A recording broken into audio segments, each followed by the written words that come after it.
I convene the July 16th, 2025 regular board meeting to order at 7 p.m. Jackie, please call the roll. Emily Swister. Here. Vanessa Berry. Here. Debbie Bryan. Here. Josh Martin. Here. Karen Larson. Here. Laura Bailey. Here. Liz Sullivan. Here. Thank you. Agenda item number 2 is opportunity for visitors to speak.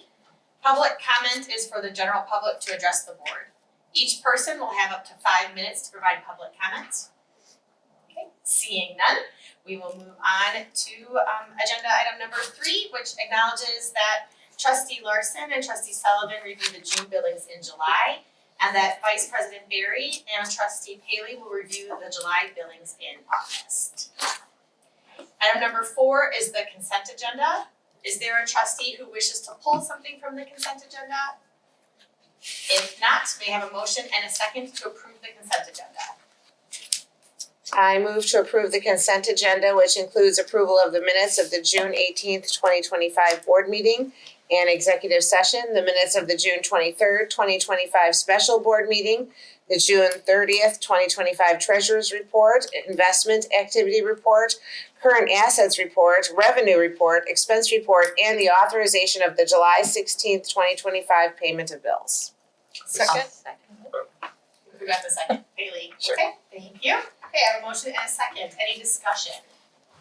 Okay, roll call please. Emily Swister. Aye. Vanessa Berry. Aye. Debbie Bryan. Aye. Josh Martin. Aye. Karen Larson. Aye. Laura Bailey. Aye. Liz Sullivan. Aye. Okay, motion passes. Thank you. Agenda item number 5 is unfinished business. 5A1 is the capital improvement project update, and 5A2 is the BAS network cable discussion. And then we also have an action item for 5A3. Mark, can you please walk us through the discussion items, and then we can vote on an action item after discussion? No problem. Thank you. All right. So good news and mixed news in the discussions. So good news in the BS update is that all the software is in, all the devices and things like that. Bad news is they've been doing a lot of troubleshooting, and I've gotten to the point where we need to have a discussion about the BS network. Get to that in a moment. HVAC condensing units, more good news. All the units are in. We had a final inspection. There's little touch-up type punch list type things going on. Nothing major. That should be closing out here shortly. We want to make sure that we're closing that out along with the BS updates so we know it's all good. Kingston Lot Development, we had a kickoff meeting. We actually have another meeting tomorrow that's going to be walking through the site with the designers so they start getting their feedback and everything else. We're targeting an update to the board in September. So we'll have a little bit of time here just to make sure that they're developing it appropriately. The second discussion item was the BAS network discussion. For a little background, when we went out and had Alara do their initial study of the whole system and come up with the scope of work to go out to bid, Alara was the mechanical engineer that came up with the scope. Basically, they're looking at all the devices, looking at the software, and we all made the assumption that essentially the cable that is connecting one device, the next device, the next device, the next device, you're going to leave that. You're not assuming that that is a bad cable at that point in time. You know that you need to get new devices in because you're trying to get onto an open source system. You know that you need a new software system. So they scoped that out, and in their documents it does say reuse existing wiring. Contractors obviously went in, put all the devices in. And I did include as an attachment, if you'd like to see, on the first floor, specifically all the red dots on this. Those are all where the devices are. So and the green line is my take on the contractor's assumption of how the wiring runs, just so you know. Essentially, they spent about 2 months, if I'm estimating, troubleshooting their own work, thinking that they screwed something up because they didn't believe that it was the wire that was bad. So they first went back and checked all the connections of the devices. They then went and checked all the software. So they've walked through all this so that when they came to us and said this is not going to work, you need an extra wire in here, that we couldn't go and point the finger back at them. So they did their due diligence. Once we had that conversation with them, which was a couple of weeks ago, we went back to Alara and said, hey, does this make sense? Is there anything else to troubleshoot? I got an email response back in writing this week saying, no, that is the next step. Also, we're not asking for any discussion on the second floor. I had further discussions over the past week with IBS because the second floor is working in terms of a network stability issue. There might be some programming, what's called sequence of operation issues. So you have the program, you have the devices. The program tells each one of the devices what to do when this happens. Like think of Excel, all the if, when type statements. It's a bunch of if, when. And some of the issues that the library has seen over the past couple of weeks have been due to an if statement not being right. So they go in and they tweak the if statement. And it's supposedly, as of actually a call today, the second floor, we found a major issue with dampers not doing what they were supposed to be doing. That hopefully will have corrected some of the static pressures that we're seeing on the second floor. All that said, they basically, split the system between the second floor and first floor, and they believe, and they said that we do not expect anything on the second floor to be related to the wiring. With that said, they do believe the first floor needs to be rewired. So we're treating this as a bit of a separate project because it is truly different. It is going and rewiring and not changing out controls, not changing out programming, which is why we're saying approval of a proposal. Just know that when we set up a budget for projects like we did last year with the HVAC and the BAS project, we do have contingencies, and those from the board who are here as part of the renovations project remember that we always have those, I'll call it hard cost contingencies and owner's contingencies. I was carrying about a total of $40,000 worth of contingencies and the overall, I'll call it total capital improvement budget that we were tracking against. We've not used those. So even though this is somewhat separate, it's still within that parameter of funds we've been tracking for. All of that said, it is recommended tonight to consider doing this. At that point in time, they'll take about 2 weeks to complete the wiring. As they are going into occupied spaces, they'll have to come in and sequence that with ceilings being closed and everything else. Then there will be another period of troubleshooting, but not troubleshooting wiring or devices. At that point, you're troubleshooting like they've done on the second floor, the if and when statements, which they are responsible for doing and getting it right. I tried boiling it down. Hopefully that wasn't too simple or too fast. But Very understandable. all right. And like I said, I think that to me, what we really needed as the library, we really needed this document to know, okay, where are we actually talking? And is it as extensive as it really is, as you can kind of see zigzagging all over the building. Thank you, Mark. Does anyone have any further questions for Mark on that? Yes, you have a question? Okay, go ahead, Josh. The exclusions and clarifications, are those covered through the remainder of the contract? Specifically, I'm concerned about this no patching, painting, or general trade work, and they call that out both in their exclusions and in their terms and conditions. Scope, item 1. Yep. Do you anticipate that that is any additional cost that we'll have to bear? I wouldn't anticipate it. I did have a conversation about how they're pulling their wire. Yeah. Because there's I'll give you an example. If you go into the far west, orientation, far west mechanical room, there's a pipe that the wiring goes up and over and through. It's partial free air, but then it goes into a conduit. And that conduit is stuffed with other cables. So it's not like you can just back the one cable out and push one through. And this whole conversation actually started from a different angle. The first angle was, okay, this is a significant dollar investment that the library is going to be making. Is there a way of, they have to make some assumptions on how they're pulling those cables through, right? And is it $22,000 carrying too much what we call float to accommodate that? And basically they said, well, we can change it to hourly, but then if it is more hours than $22,000, it's going to be on you because this is what we feel is going to be fair to get it done. And we'll, to answer your question, bring it back full circle, we will do whatever we need to do within this parameter if we don't approve it as an hourly fee. At which point I was comfortable more giving it back to the library saying, you know what, at that point, to save an hour, 2 hours or something like that of work on this versus them having to come back and say, well, now this is an extra $1,000 for material because we need a little bit extra conduit or something like that, I felt was a good risk mitigation factor for the library. All that said, if they've got to go and chop through a wall, which I don't anticipate you've dropped ceiling somewhere, yes, there would be an additional cost, but we would exhaust every avenue to say, let's get it to a different location. Okay. Don't do that. Okay. Because most of this can be done through the drop ceilings. Correct, exactly. You answered my second question, which was this is a fixed price scope and it is not going to exceed that amount. Correct. Okay. And it won't come under, won't come over. Right. That was the. It's exactly. They will invoice us for $22,640 regardless. Yes. Okay. They were open to doing it hourly, but it was with that one caveat too. That's fair. Any other questions for Mark? Thank you, Mark. So then we have the action item for 5AC. Is the idea proposal for the new VAC net firing VAVs and FPVs. May I have a motion and a second to approve item 5AC? it. I move to approve contracting with Interactive Business Solutions for their proposal dated 6/6/2025 to replace the first floor of the AC net wiring for the sum of $22,640. I'll second. Okay, I have a motion and a second. Any further discussion? Okay, Jackie, please call the roll. Emily Swisser, Aye. Vanessa Berry, Aye. Debbie Bryant, Aye. Josh Martin, Aye. Karen Larson, Aye. Laura Bailey. Aye. Liz Sullivan. Aye. Okay, motion passes. Thank you. Thank you, Mark. Thank you. Hopefully we'll get this done soon. Thank you. Appreciate it. Okay, agenda item number 6 is committee reports. 6A is finance. So Tatiana and I talked yesterday, we decided to forego having a committee meeting to talk about the budget appropriation and just go ahead and bring it to the full board meeting in August for review and approval. Thank you. 6B is personnel policy. We have a meeting on Monday, August 4th at 7 p.m. Thank you. 6C, physical plan. Nothing to report. Okay, and 6D, strategic planning. We're meeting on Tuesday, July 22nd at 7 p.m. Okay.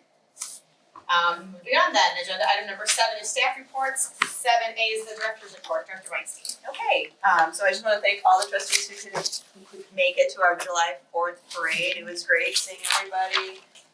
All the parade attendees loved seeing the book cards, the decorated book cards. We all loved seeing people say, "You love me," and all that fun stuff. And everybody looked great in your summery t-shirts, and throwing candy is also great for getting woos and ahs. So thank you all for coming. The staff had a great time.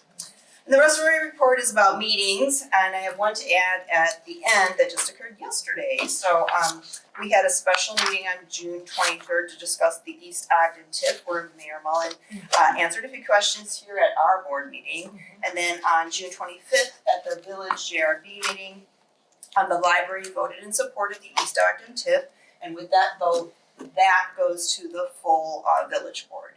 There was also a presentation on the Route 53 TIF by the TIF advisors, and I followed up that meeting with an email to the village. And as of today, trustees have the response from the village on those questions. And the JRB at that last JRB meeting ultimately delayed a vote on the Route 53 meeting, obviously, so each board has a chance to discuss the Route 53 TIF, which we will do shortly. And the next JRB meeting is scheduled 1 week from today at 3 o'clock at Village Hall. The next meeting was our strategic planning meeting. We met on June 23rd. We reviewed the draft I prepared with all of your homework, so thank you for your great ideas. Everybody made good suggestions, and so now it's just up to President Swistek and I to finalize that draft, and our meeting is scheduled for July 22nd at 7 p.m. The next meeting was with CCS and Terra Engineering. Both Will and I had a kind of get to know you Zoom meeting with Terra. They seemed very nice.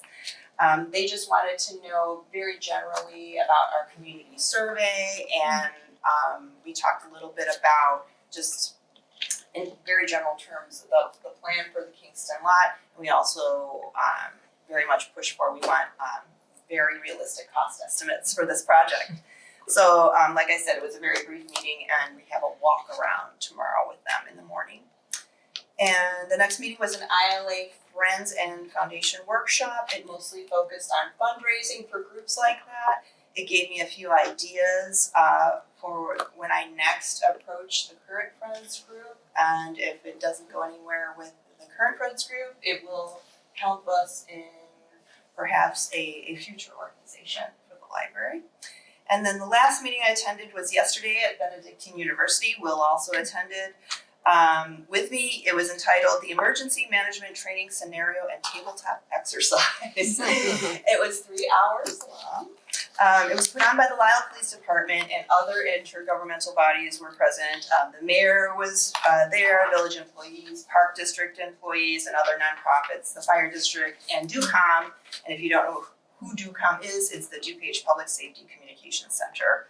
I'll put more details in my next month's report because it just happened yesterday, but the main topic of the meeting was bomb threats. We had bomb squad out there to talk to us.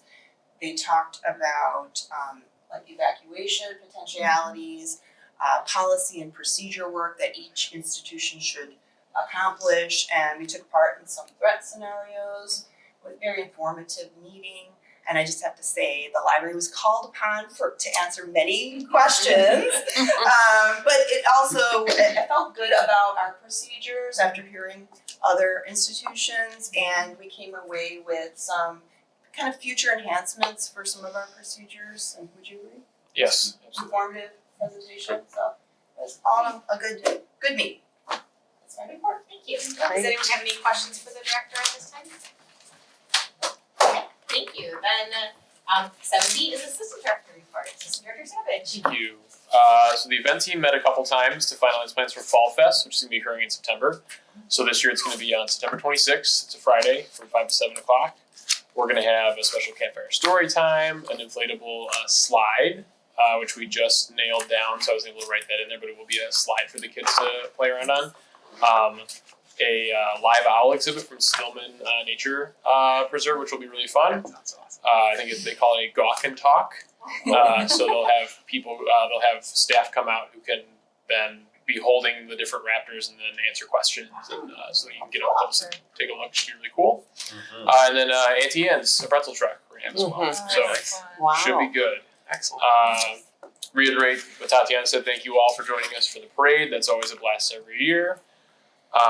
Johnson Controls came out to complete our annual radio monitoring compliance testing. They just have to come out and check that the radios they've installed in the building are properly talking to the radios they have throughout the rest of the area, so that we are safe. We are passed and updated in the village's compliance engine. Window tinting was completed on the south side this time. We did 5 on the north earlier in the summer. Got the 11 on the south side done now, to help protect our materials. So that went off without a hitch. And then, as Mark referenced, a lot of the rest of my work has been dealing with the HVAC project. So one source is done. Actually, since I wrote this, they did procure the final fuses with the right sizes and have put them in. So I'll be reaching out to the village to complete our final inspection shortly. And then, as Mark referenced, there's a lot of stuff going on with IBS right now. So we had issues on the second floor all over the last 2-3 weeks, but hopefully that those sequencing issues that Mark referenced have all been sorted out. We have not had any problems since Monday, knock on wood. So other than that, that's all I've got. Thank you. Does anyone have any questions for the Assistant Director? Thank you. Thank you. Okay, moving on. 7C is the Youth Services Director report. Mr. John Ferrari. Come on up. Yeah, right there. I usually sit on the floor in this room, so I apologize if I'm awkward in the meantime. All right, just pass these around, that'd be great, thank you. For those of you who don't know me, my name is John Sebastian Ferrari. I've been with the Lisle Library District for 14 years. I began as a junior high librarian. I spent 10 years as Will Savage's assistant director, and I've spent the last 2 as director of youth services.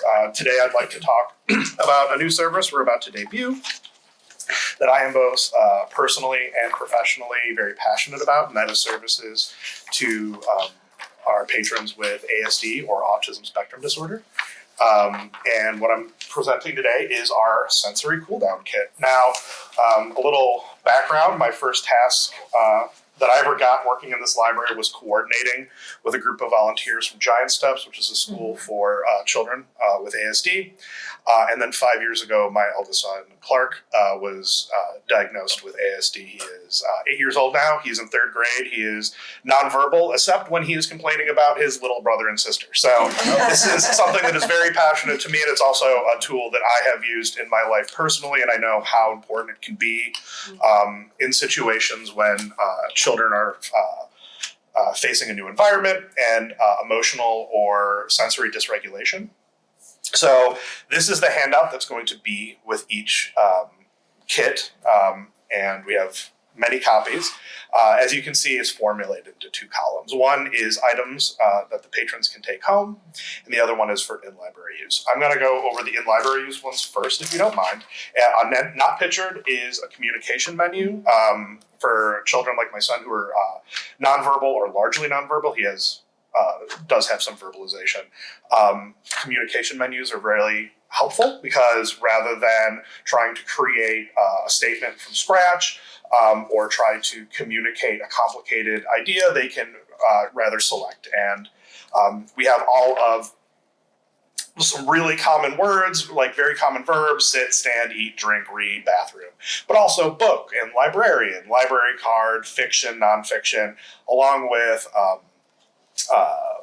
some pictures for the children. This is very close to an AAC talker, which is a device that many ASD children have in schools, which is just a tablet with a digital version of this.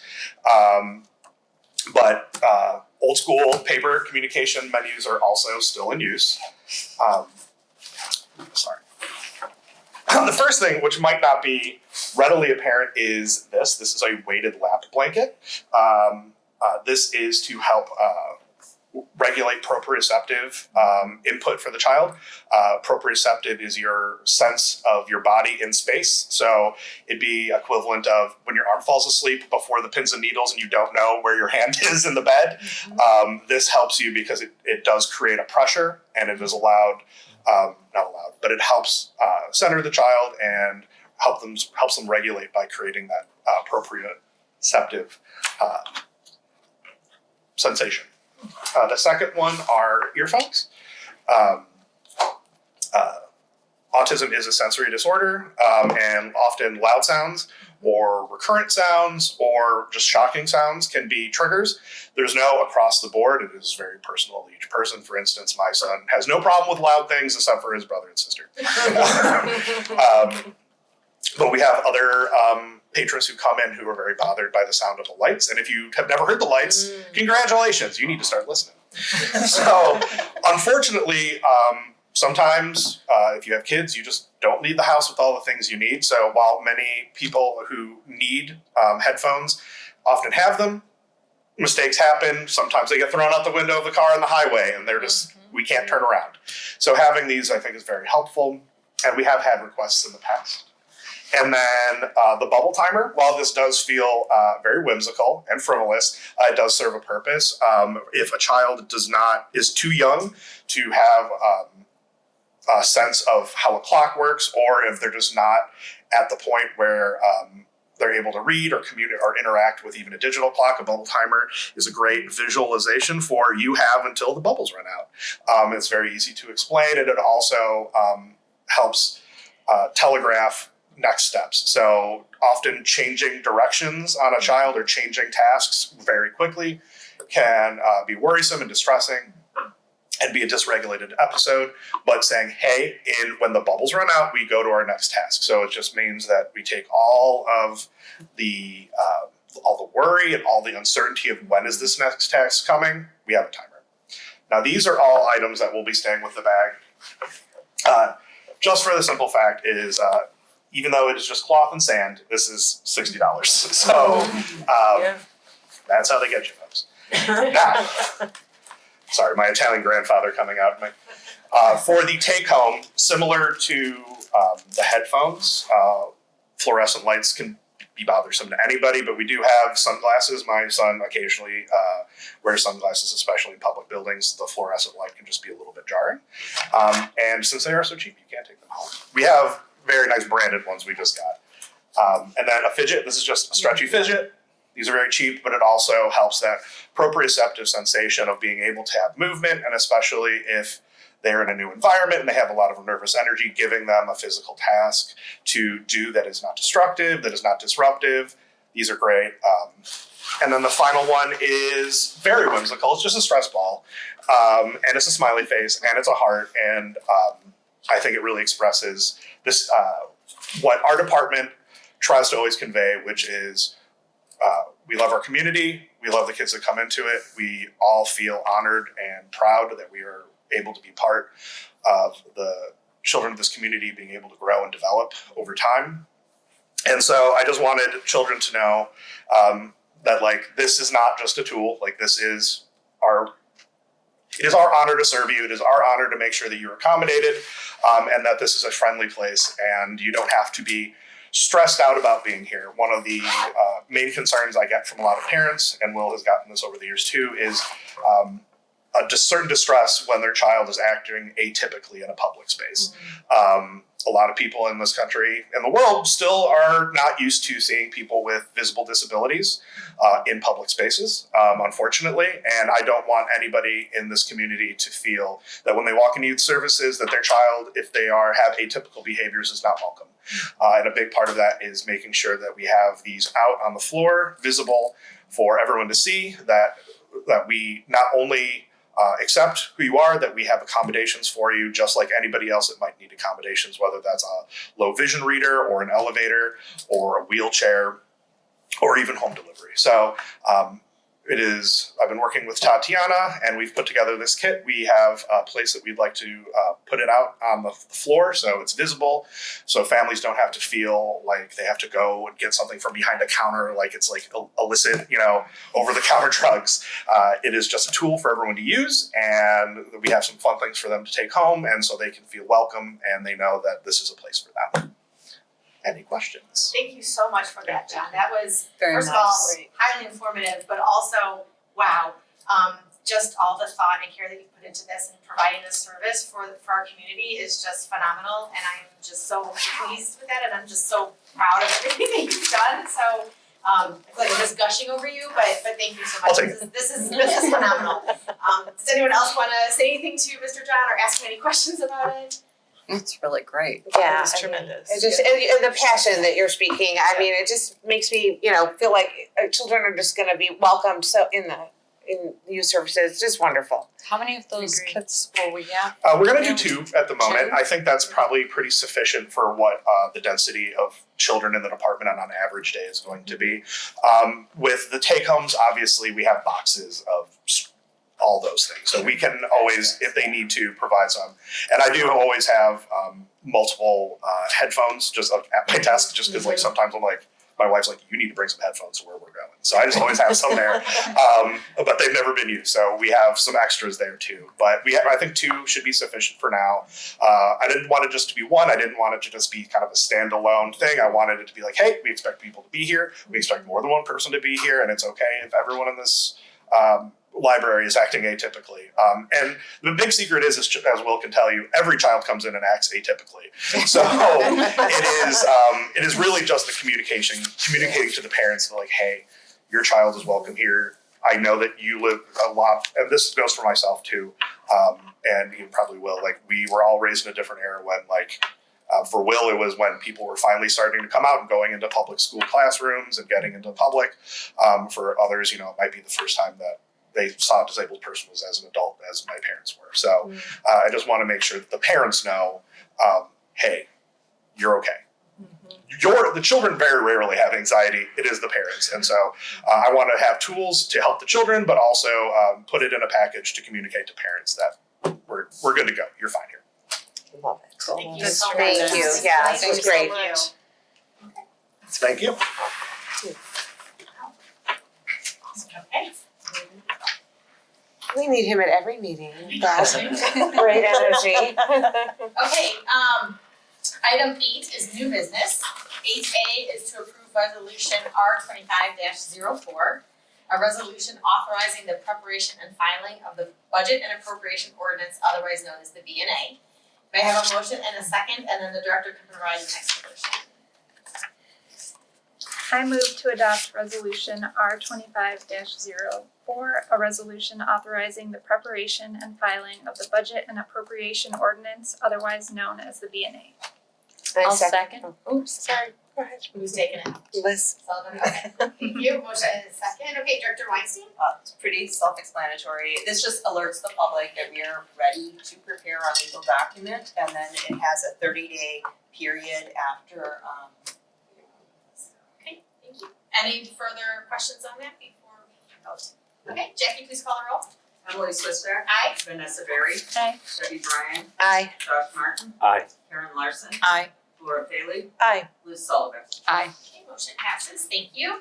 8B is to approve a public notice of a public hearing on the B&A. May I have a motion and a second, and then the director can provide a summary. I move to approve the public notice of a public hearing on the B&A for the Lisle Library District. I second. Okay, motion and a second, Director Weinstein? Yes, and this just again alerts the publicly via notice that we are going forward with the DNA process. There will be 30 days to review, and then we have a public hearing, generally 15 minutes before the board meeting for the public to talk about what they think of the DNA. Thank you. Any further discussion on that topic? Okay, Jackie, please call the roll. Emily Swister. Aye. Vanessa Berry. Aye. Debbie Bryan. Aye. Josh Martin. Aye. Karen Larson. Aye. Laura Bailey. Aye. Liz Sullivan. Thank you, motion passes.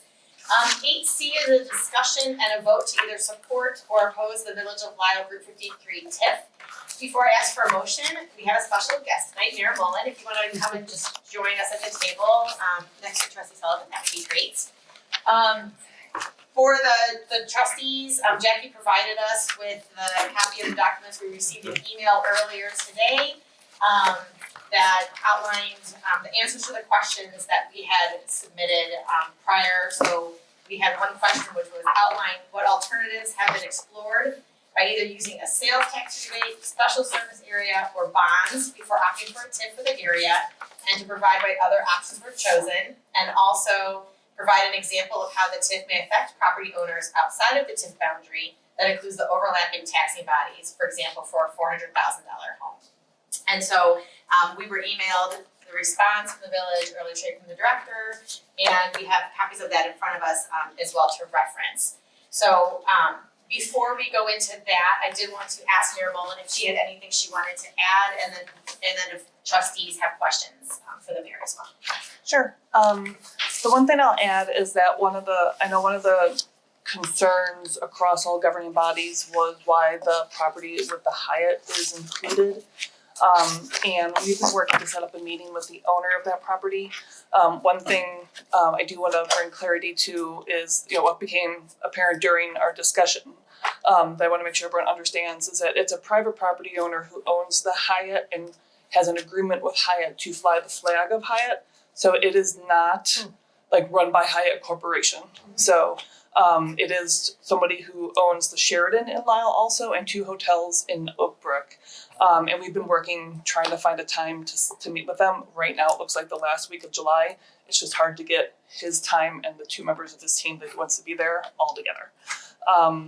But what we do know from past experience is that it has been a struggle at the Hyatt because they're not close enough to Neighborville to get the overflow and take advantage of some of the opportunities like the Sheraton has over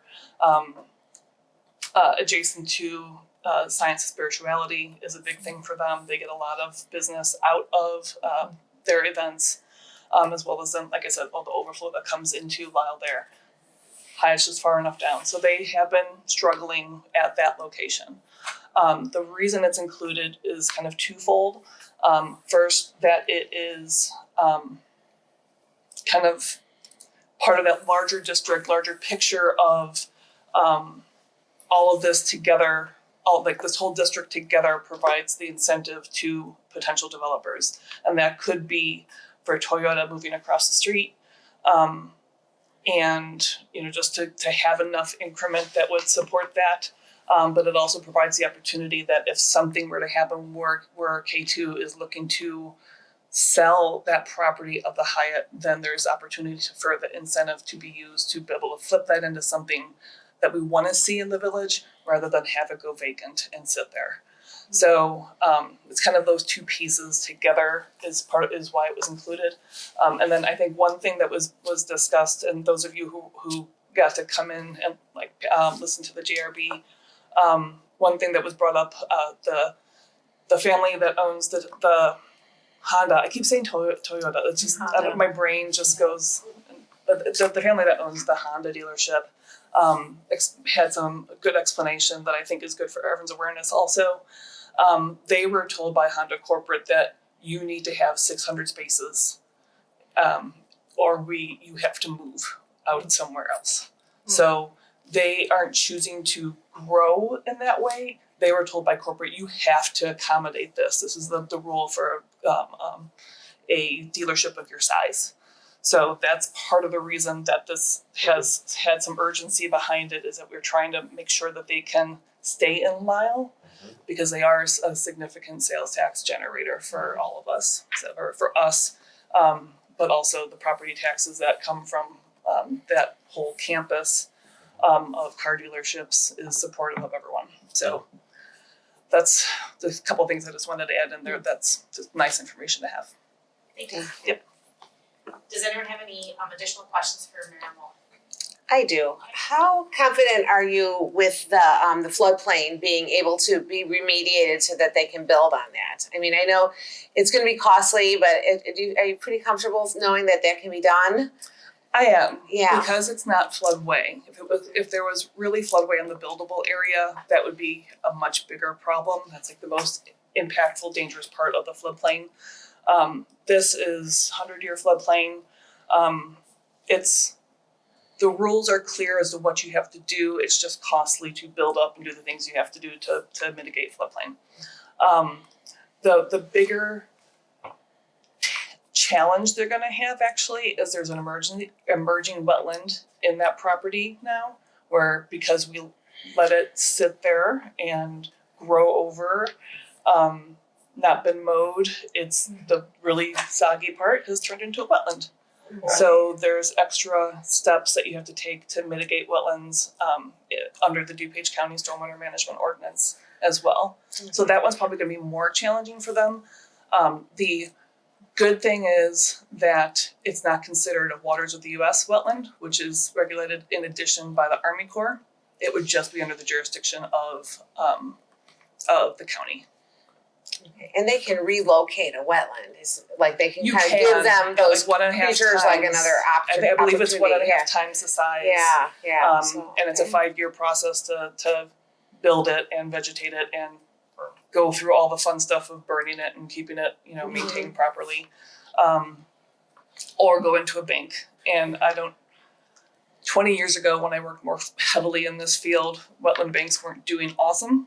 They were really hard to establish and grow. But that's always an option. There's like a pay in lieu essentially, and then they build a wetland mitigation bank somewhere else within the watershed. Great, thank you. In terms of the Hyatt, if it's deteriorated, why isn't the owner bringing it up to standards? Why should they be included in the TIF? It doesn't meet the but-for test. It's not. It does meet the but-for test. It's just a question of why the deterioration happened. And we're not offering to pay for the deterioration to come up to snuff. Really, the only time I would see incentive being used on that property is if it was being bought or used for a totally different purpose and being redone. But other hotels on Warrenville Road have switched back and forth, like Flags? yeah. I mean, different. And that's something he's considering he may have to do, because it's actually, from my understanding and talking to his lawyer, the flag for Hyatt, the way that contract is structured is different than the other flags. So some of the others, and I'm probably not gonna say this exactly right, but it's something equivalent to the, they pay for how many rooms are occupied. It's most of the other flags. This one is you have like a standard rate for how many rooms are open and available or could be occupied. So whether or not he fills the hotel, he's paying the same amount to Hyatt every monthly for his ability to fly the Hyatt flag. So their structure is just much different, it sounds like. And then how much would this second TIF affect homeowners on their tax bills? So there is, there's a document that the village We just manager got that today. Yeah, it's I don't understand why we even got it today. 0.045 cents. Yeah. I just needed to see it. It's Right, I know, so incomparable. barely anything. I know. That's all I needed to know. Why did we just get it today? because the village manager put that together and didn't have it finished, reviewed until yesterday. You guys are the first meeting happening of all the governing bodies, so this was kind of the driver and Okay. No, this is great information. Other questions for the mayor? What are the TIFs, the 1, 2, and 3 that are referenced? Do you know where those areas are? I was curious.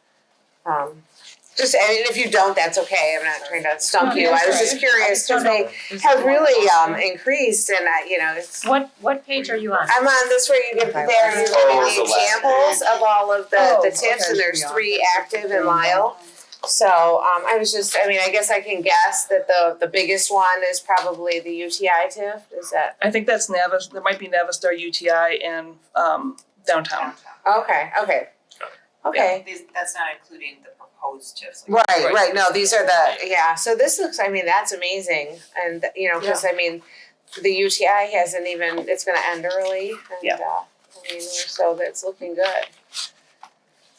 So, we appreciate, Mr. Cook doing all of this work, it's a lot to pull this together. Now with the car dealerships, like what are their other options if they don't receive the TIF money? Like, do you So if they don't receive TIF money, they'll look to see who will offer them incentive to move to. It is gonna be a really sizable project, you know, and they're trying to stay on Lisle, so, you know, if it's extra expensive, that's really the best place for them. Even though it's floodplain. Former Mayor Broda is actually the public member of the Joint Review Board, and he brought up that in the past we have lost car dealerships that were undergoing expansions also because they were attracted by another TIF. So they'll probably approach other communities so they can find good property at and ask if they'll put a TIF in place for them. And then we'll have more vacant buildings in our community, in our gateway too. Right. Not a good look. Any other questions that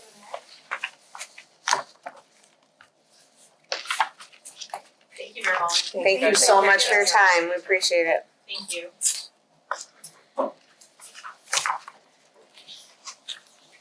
Okay, would anyone like to further discuss the information that we were just presented with from Mayor Mullen, the questions that she answered, our feelings on this? Or do people feel ready to do a motion and make a vote? How are we feeling? I don't wanna have us make the motion and call the vote if we don't feel that we're prepared to do that yet. If people wanna talk some more, we can certainly do that, or we can just go ahead and have someone make the motion in a second and do the vote. So where are we leaning right now? I think after going to the JRB meeting, I'm in support. Just after hearing the car dealership people talk and learning a little bit more about why they needed that TIF.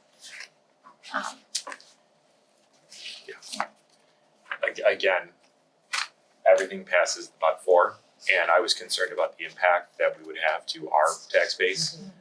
This analysis is pretty clear cut, it's materially insignificant, statistically insignificant. I have no problem supporting it. That's all I needed to know. I agree with Josh and Vanessa, and I do say that going to that joint review board meeting was very, very helpful to hear it. I know not everybody's schedule allows that, but there was a lot of good information given, and hearing it from Honda and the thought to me of that going away is terrifying as a Lisle resident, and that's not a legacy I want for, you know, so I'm for it. No, I think this answers some of the questions that we all had over the last my first couple of meetings of like all the what ifs and unknowns, and so like, I'm learning a lot. We're experts now, yeah. No, but Wouldn't go that this is far. helpful, and then this is what I was kind of hoping to see in the beginning, you know, like what is the impact of what, you know, so very helpful. It's very helpful, yeah. Glad we had it before today's meeting. Karen? I'm not for it. Do you have any further questions or anything? No, I'm just disappointed we got the information today. A little too late. Liz? Well, I think saving the car dealership is worth it.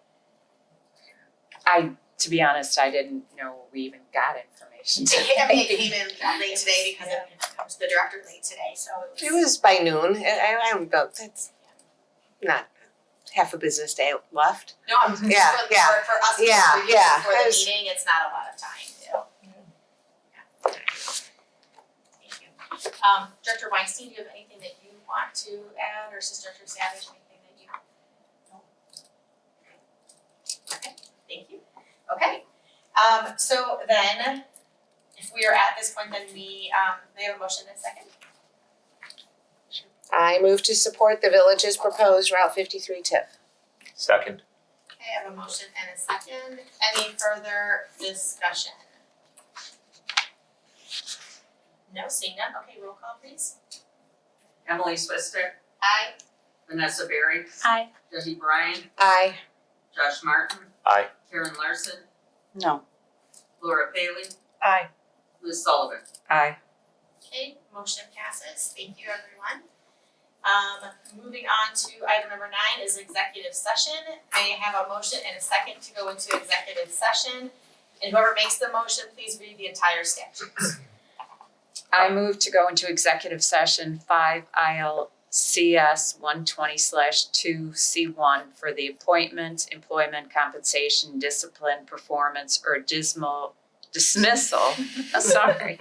of specific employees of the public body, including hearing testimony on a complaint lodged against an employee of the public body or against legal counsel for the public body to determine its validity. Second? Someone? I'll second. I have a motion and a second. Any discussion? Okay, roll call please. Emily Swister, Aye. Vanessa Berry, Aye. Debbie Bryan, Aye. Josh Martin. Aye. Karen Larson. Aye. Laura Paley. Aye. Liz Sullivan. Aye. Okay, thank you. Okay, so we will pause there. Thank you. Thank you so much. Thank you.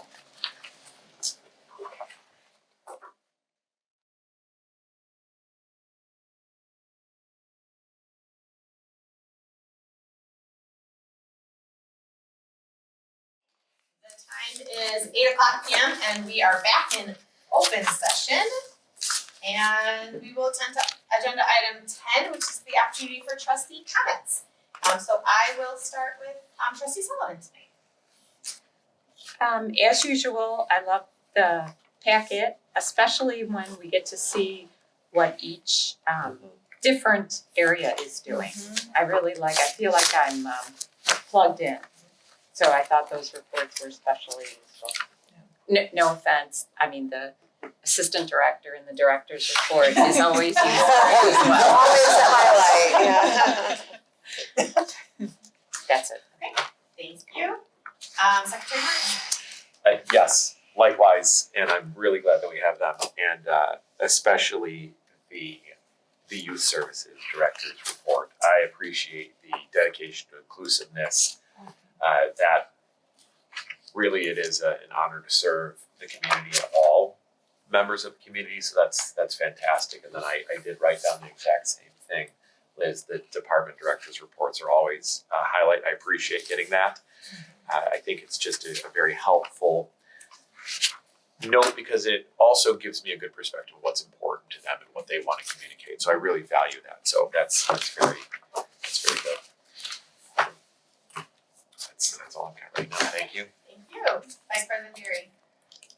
Yeah, same. I love, Debbie, it was your idea, right, to have one director Yeah, come each thank you. Yeah. quarter. And I really enjoyed those presentations. Mhm. And to pull from the circulation one, the Aspen overlay looks great. And I love that it pulls from other libraries too. So if you're like searching for a genre, it'll pull up like book lists from libraries all over the country. And that's been really helpful to find new things to read. Somebody's been playing. Yep. Did you have anything else? Okay. Trustee Larson. I really enjoyed learning about the sensory cool down kit. I thought that was Yeah. really, really cool. Other than that, I don't have anything. Thank you. Trustee Haley. Agree with everybody else. No, and this was the fun part for me to read. This is the part that I understand more. I've been a lot longer than I've been a trustee. I'm like, oh, this all makes sense. And job presentations. I agree. Yeah. Yeah, I know. Great. I know. Good stuff. Okay, Treasurer Brian? Yeah, I like highlighted things in the reports because I just was so impressed with so many things. John, of course, blew us away, but I love to see that we have alternate language brochures now. That is amazing. Just that they're paying so much attention to patrons' needs, whether they're little or, older. I think that's wonderful. The Book a Librarian, oh my gosh, that is a dream come true, especially for all the technology needs.